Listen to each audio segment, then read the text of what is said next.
Hi, I'm Luke. I'm Joe. And I'm Jimmy.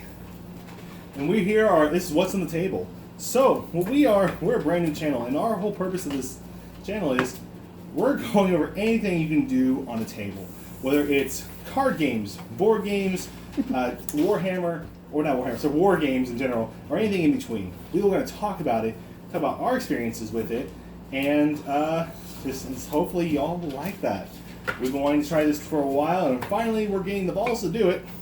So, let's begin. So the first thing we're going to talk about today is Lord Windgrace. We're talking about Magic the Gathering, specifically the Commander format. Yeah. Which is currently the most popular format in Wizard, of all the different Wizard formats.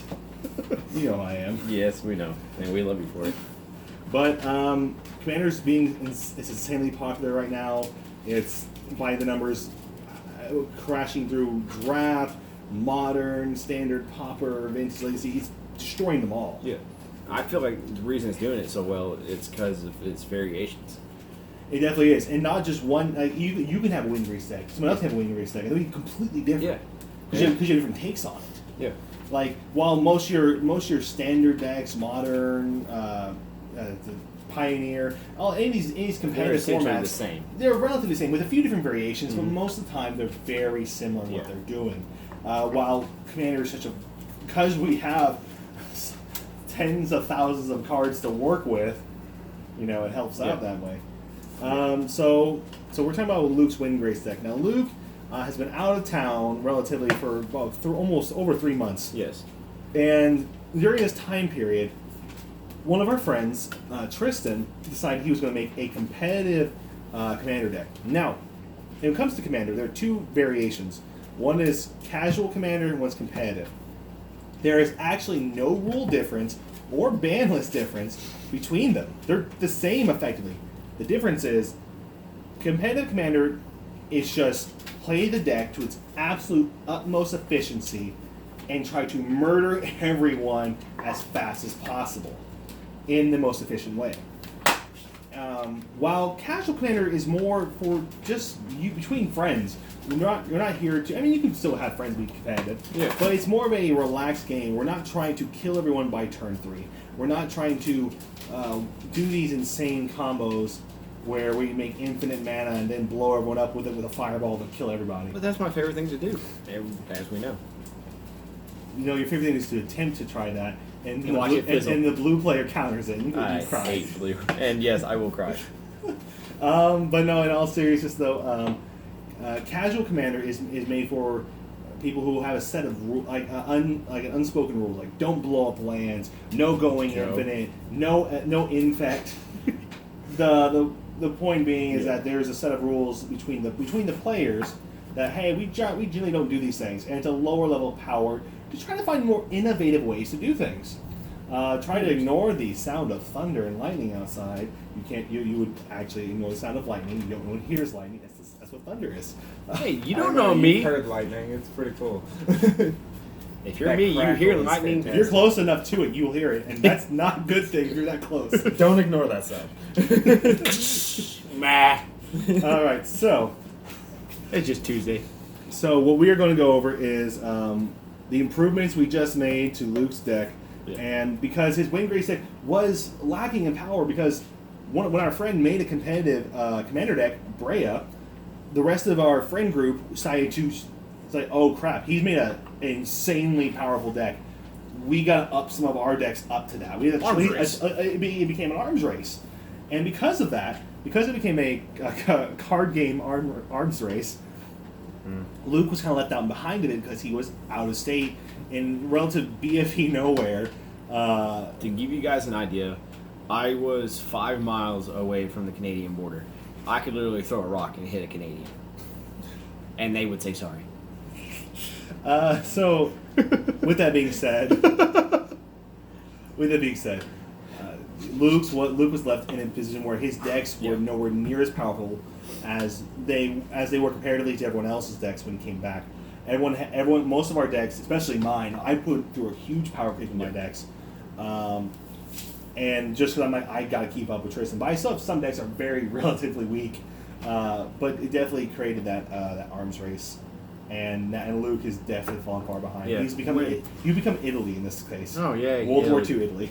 But we're going to change that. We're going to try to turn you into a Germany or a USA or a Russia. We're going to try to turn you into a bigger juggernaut. Into this. Now, before I left, Windgrace was out of our friends was when I play it. They'd be like, "Oh shit, Windgrace!" Now they see it and they're like, huh, "Oh shit, it's Windgrace." All right. So to begin with, since we're talking about Windgrace, and I think it'd be fair to talk about his lands first because this is Windgrace we're talking about. Yeah. Land heavy deck, based off lands. So some of the lands we have here, we didn't organize like I wanted to, but stuff happens. It's all right. So we have a series of lands here that facilitate different needs. Some facilitate recursion, some draw power, some such as Bog, which just gets rid of graveyards because Graveyard raid's fun. If someone's when someone's playing that zombie deck, or that what's the new commander, the Obzen one, the bug that gets all the counters based on everything in the grave. Yeah, I know which one you're talking about. Yeah, I can't think of its well, I name. can't remember her name at all, but that answers her for the most part, unless they already have her on board. Then you're like, oh well. Well, I'm done. That didn't work out. You do have some of the slow fetches, which is nice. Which are the slow fetches are a series of lands that do the exact same thing as the fetch lands, except they come in tapped, and you don't pay a life to tap them. But that's the cost. Is instead of paying a life to tap it, you have to come in tapped. Yeah. So you have to take an extra turn to actually crack them and search. Which is not entirely bad. But it does make them slow. It Yes. makes them slow. But they're still good though because they are actually just like a fetch land. They don't search basics. They search this one searches a mountain or forest. This one searches a swamp or mountain. Like it's. If I open up with these will almost always hit field first. Oh yeah, they're good Absolutely. cards. When it's just first turn, you don't have anything else to do. Well, even if I have basic lands, Yeah. I will throw these down first because Well, they can search more than basics. Yeah. They can search your good yeah, things. it's like the stomping grounds. Yeah, any Stomping. shock lands that, Yeah. which we do need to get more of those. I think Blood Crypt is about 15 right now, and the what's the other one? The other one is the green, black one. Overgrown Tomb. Overgrown Tomb I think is $8 right now, so that you should be able to afford Yeah. those. I think BZ has Overgrown Tombs, but they might not. So we definitely need to work on getting more shock lands for the deck. Definitely. Some of these utility lands we might be able to take out. Like I think we can probably take out these two and put more lands that are actually fetchable. Yeah. Because that'll be more ideal. But for now, they're good. For what they're doing, they're Hero Forge Pretty well. Forge of Heroes Yeah. is just great for Windgrace because it just adds extra counters to it. Mhm. Tap it. Well, I don't need this extra mana. Tap it. Give them extra loyalty. Mhm. Hit that all. Do things. watch shit go crazy. Another fetch land, which is the Myriad Landscape. It's a little bit slow, but it's still very powerful though. 2 mana, tap it. Second, get 2 more lands. It can be effective, especially early on before we actually get eventually the actual fetch lands. But that will be over. That'll take some time before you get those. Because we are trying to stay relatively budget friendly in this deck. We're within about $200 worth in value. Yeah. We are trying to, but that's just because of current financial things you had to deal with your car. That was not fun. Yeah. But we're not going to We're not gonna- immediately make it a $200 deck. This is something we will build it up to. Yes, but and eventually once you're in more once you don't have to fix cars anymore, it'll definitely you'll definitely elevate the price to it. We'll get I'll be right back, guys. I'm gonna go burn a car. All right. So Remember, the tires are illegal. that's It's your illegal if I get caught. that's right. Remember the cops don't come out here for a reason. On a good day, it takes them 45 minutes to get to my house. Yeah, it's because you're out here and BFE. It's gonna be our favorite. actually no, you weren't. No, actually you're not out here in BFE. You were out in BFE when you were in North Dakota. That's some different BFE. This is home BFE. HBFE. All right. So overall, the land base is pretty decent. We took out some of the some of the weaker lands. So we did take out some of the weaker lands, such as the this Kalani Garden, these life gain lands, and a blighted woodland, and a Jund Panorama. Now I don't generally. Now you were playing 42 lands. Mm-hmm. We dropped it down to I think we wound up at 40. I think we're at 40 right now. And 40 is generally 42 is actually that's a fine number for Windgrace, but I think we want to play some. We decided to play some more powerful cards in general to really kind of speed up the deck. Now, when as I said earlier, when our friend Tristan decided to do that this card games arms race, when he told me that he was building this competitive Brea deck, I went and bought some very cheap but decent quality proxies of some powerful cards because I knew he was playing some proxies in his Brea deck because he was waiting. He was slowly because he does plan on getting the whole $3,000 deck. Armor like later. But over time, doing it over time, and it's with and a lot of them are cards that will never really go down in value. Yeah, yeah. So, don't worry, he's not playing Time Twister. It's not a Not six. yet. Don't give him that idea. He won't. No, he won't. No. Any numbers on that one? No. He won't do Time Twister because it's too expensive for what it does. No, he is dead. He has been dead serious. He will not do that. But back to this, Jund Panorama is being replaced by Cinderglade. It is a check land where it has to have 2 or more basics, which is plenty of basics. Oh yeah, I think I've got a couple. We're getting rid of the Blighted Woodlands for Sanctum of Ugin, which we'll get into why that's irrelevant. Not irrelevant, relevant. I misspoke there a little bit. And the Kalani Garden is being replaced by one of those proxies I got, and that is a Gaia's Cradle. Which is just too good in this deck. It's an insane. Now, this, as I said, it's a proxy. It's not the real thing. It looks pretty good, though, if I do say so myself. If it's outside the sleeve, it's totally noticeable. If you feel it, it's glossy. Mm-hmm. But inside the sleeve, it looks pretty good.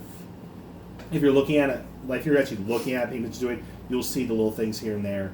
But it's definitely, like I said, we need to power up your deck. You also want to get the I think Hidden Grove of Iltimok, which is that enchantment that when it flips it becomes Gaia's Cradle 2.0.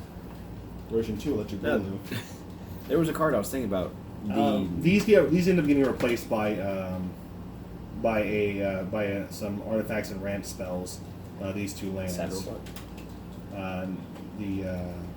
We'll get to those. Sad Robot came in before. Yeah. We'll get to those cards in a minute. So before we get going on to this next one, there's a card I was thinking about throwing in this deck. Well, I think it was Nyx Bloom, the one that taps 3 for 3 mana. It's Gilded Lotus. Gilded Lotus. It costs that card that Kate was playing today. Was it like Nyx Bloom or something like that? Oh, Nyx Bloom Ancient, where it triples the mana. Yeah. Oh, that's if you're playing green, you shouldn't play that card. The problem is it's like a $20 card. Which it's not that bad, but as far as a budget deck goes, $20 it's a decent chunk. But it's a card that's not going to go down in any time, shape, or form. Yeah. It will only go up in price, and the card says triple mana, not add 2, not add 3, no, just triple it. Yeah, that's insane. I'll get into that. We'll have a different conversation. We can do a video about just how busted that card is. I'm going to go into brief. I'm actually going to go into the now to top our lands. The next thing we'll talk about is the cards that search the lands. But the reason why I'm doing that is because we replaced these 2 lands with cards that fetch lands. We found some decently good. Well, Crop Station is amazing, but we decided to get these ramp spells. Now, normally I would never recommend replacing lands with ramp spells. I don't think it's normally a good idea.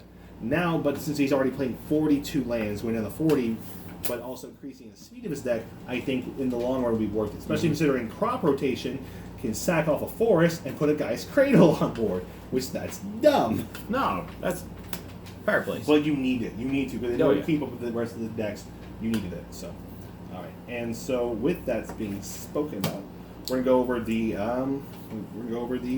different ramp spells we have. The sorceries and instants. So, first sorceries we got here are Far Wandering, Explosive Vegetation, Explore, and Cultivate. Those are our ramp spells we have, that not including the ones we just mentioned, for the sorceries.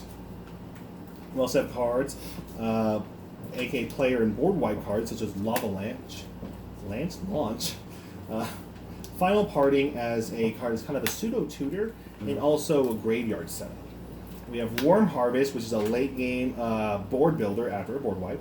Alright, this card. I love this card so much. It's so much fun. Ruinous Path, which destroys target creature or planeswalker, and if you, it's not instant speed, but still a solid card. But the Awaken has a lot of synergy with your deck, which is the main reason to play it. Yep. Decimate, such a phenomenal card. Decimate, for 4 mana, killing 4 things. Like there were several games. You've had games where you've killed on someone's pretty much their entire board with this card. And Actually, I once had a game where I killed someone's was it a Cabal Coffers. He also had a Aetherflux Reservoir. The other guy had a Smothering Ties, and that person had their Scion of Urdrine on board. Yeah. And so the guy with the Smothering Tie, I go, hey, I need you to counter this one card this guy was playing. The Scion player was going to play, I think some tutor, and he goes, hey, can you counter this? He goes, yeah, I can counter it. He just counter that. You do this, I'll answer the problems on board. He goes, done. He counters it, and I play Decimate, and I killed the Scion, I killed the Aetherflux and the Cabal Coffers. I looked at him, you're the one with an enchantment left on board. I'm hitting. It needs to go. It's dying. Well, I had to choose. I can't. So it's a forced cost. But and he was kind of pissed at me. But I'm like, I said I'd get rid of the problems. Yeah. I did.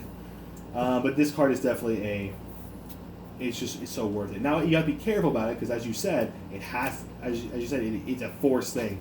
You play this card. If there is an available target, it has to be hit. Yep. Now there is no enchantment if you're lucky. You don't have. This card has actually bit me over backwards because Yeah, I didn't realize it. Because I didn't. You blow up your own Yeah, I blew up my own artifact and enchantment. Oh. And it caused me to lose the game. Yeah, that's why you gotta be careful with this card. Yes. But when used properly, it's so devastating. Oh yeah. It decimates the competition. Ha! I will be the pun master. Broken Bond. It just gets back or destroys artifact and enchantment. This is green. If you're not killing artifacts and enchantments, what are you doing? Blue lovers. You're generally Blue lovers. No, you're supposed to say. You're playing green. You have to be destroying artifact enchantments, or else what are you doing? Making big creatures. that's also making a lot of small creatures. Speaking of making big creatures, Overwhelming Stampede, which we make all of our small creatures into big creatures. So that was actually a really good segue. Saplings become trees. This is a powerful finishing card. The only downside to it, it's sorcery speed. If it was an instant, it'd be insane. But Creator Hoof has to exist for a reason. I think I beat you with this card once, haven't I? I think you have one. Yeah. I think you killed an entire players. I think you killed 3 players at once with this card before. It was. I become hated that day. Nah, you were that hated. Winning, if it was an instant speed card, I think we would have hated you a little more. Yeah. But because it was we saw it coming. Yeah. This is gonna suck. Stompy. Now to our instance, more ramp, Harrow, or Harrow, how do you want to pronounce it? Good card. Oh, English major. I was a history major, so. Putrefy for removal, because once again we got to kill artifacts. If I'm playing against artifacts, we want to kill more, like and if you want to kill more stuff, what better thing to do than use Windgrace's own judgment to kill more things? Yeah, because Windgrace hates enchantments. Well, no, he hates any non-permanent. It doesn't breathe. It's a thought. Gravel with the past. Speaking of good cards. We might. I looked down at the folder as the first one on the page. All right, so Grapple with the Past. It allows you to kind of accelerate into your deck. You mill a few cards, but you also get a land or a creature back. Yeah. Now, this card, before we get going, sorry. This card, this one, the Grapple with the Past is very dangerous. I have put Win in 6, as I like to call them, into the grave, and I cried. Oh, and that's where you that part does happen, but it's something you have to kind of take a little bit of a gamble with it. That's why we're adding tutors to the deck. Grizzly Salvage, same thing as Gravel Passive. It digs 5 instead of 3. The only downside is you need black to play it. Yep. So finally we have Moonlight Bargain. Moonlight Bargain is you look at the top 5 cards of your library. and you get to add them all to your hand if you pay 2 life for each one, or you put the ones you don't want to the grave. You can start graveyard shenanigans, all kinds of different stuff. Yep. But there is the main thing. So let's go ahead. Get them all picked up. Yep. And crop rotation. It's hard to go wrong with crop rotation. Oh yes, it's a good card. And now, and these were taken out. So certain cards we did end up taking out for more sorceries. In instance, were the was at least one of them was. Was the Diabolic Tutor. We took out the Reality Scramble for Diabolic Tutor because we need more tutors in this deck, so we can actually search cards like Ren and 6 so they don't die. We also had a card called Run Afoul we took out for specifically our Solemn Simulacrum, aka Sad Robot. Just because it is also tutor, it fetches lands, and when it dies you get cards. You get to draw. It's pretty nice. Fun stuff. Can't go wrong with it. Kill it immediately it hits the field. So next thing we have some of our artifacts. Sad Robot is all by himself, so we need his buddies right now. And with that being said, we have cards like Soul Ring, Druidic Satchel, and Seer Sundial. Sundial. That Pokemon. Seer Sundial is it's just a good card. Whenever you play lands, you pay a few extra mana to draw cards. It's a card drawing deck that you need. And Soul Ring. Almost always have plenty of mana.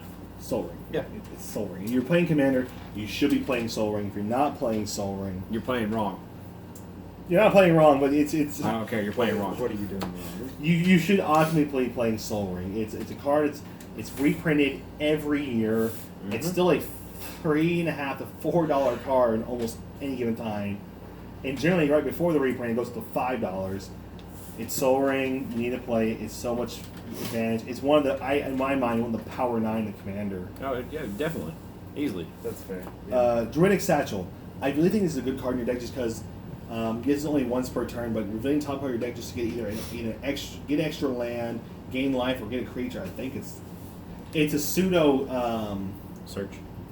tutor or pseudo fetch. See, the thing we were talking about this earlier off camera. I'm not a huge fan of this card.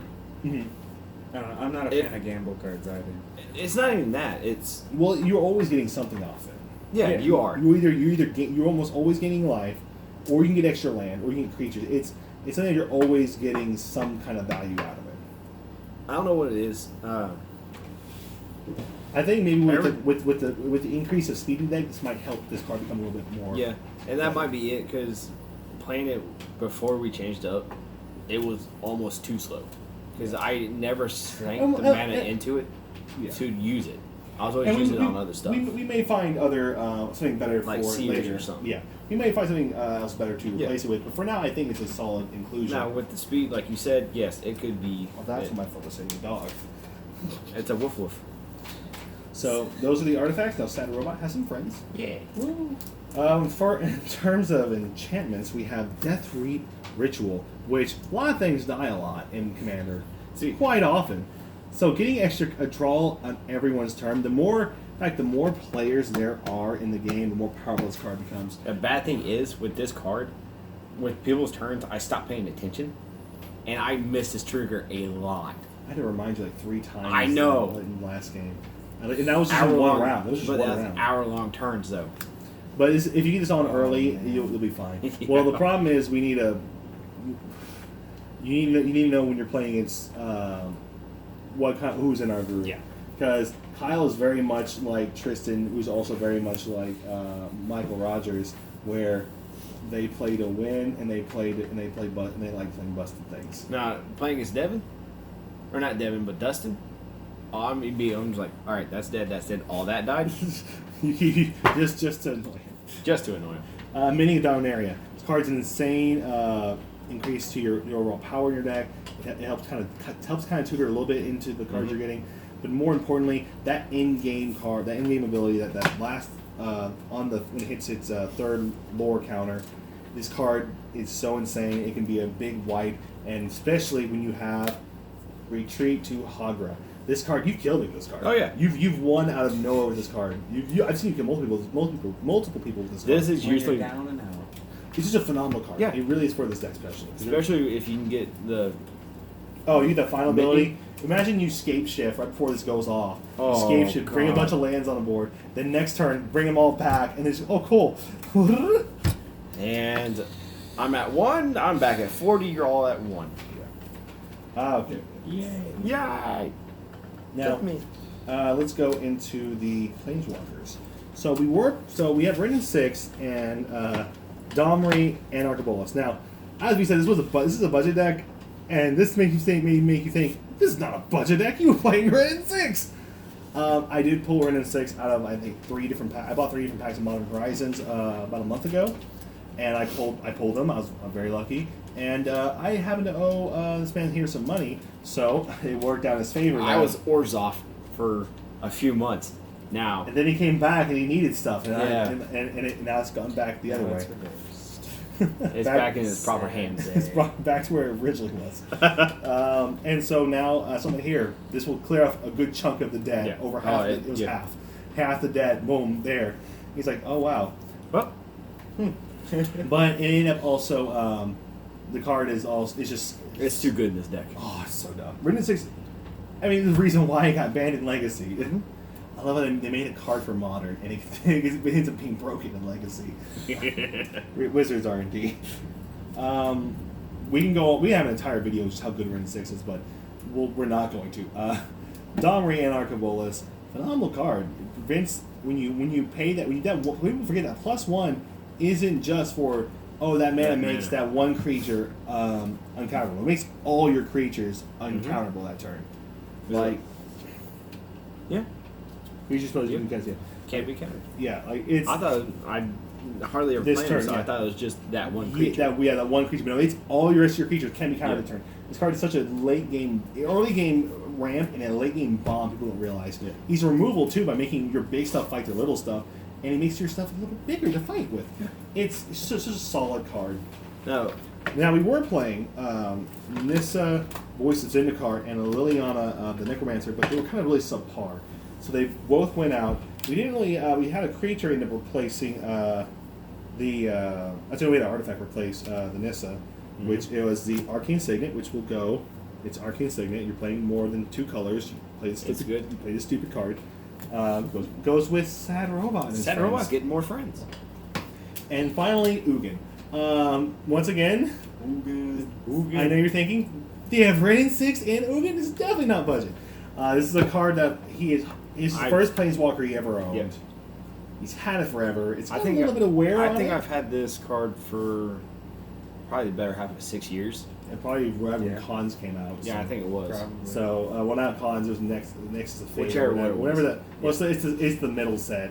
I can't The remember. one this came out of. Yeah. But, The one this came out of. Yeah.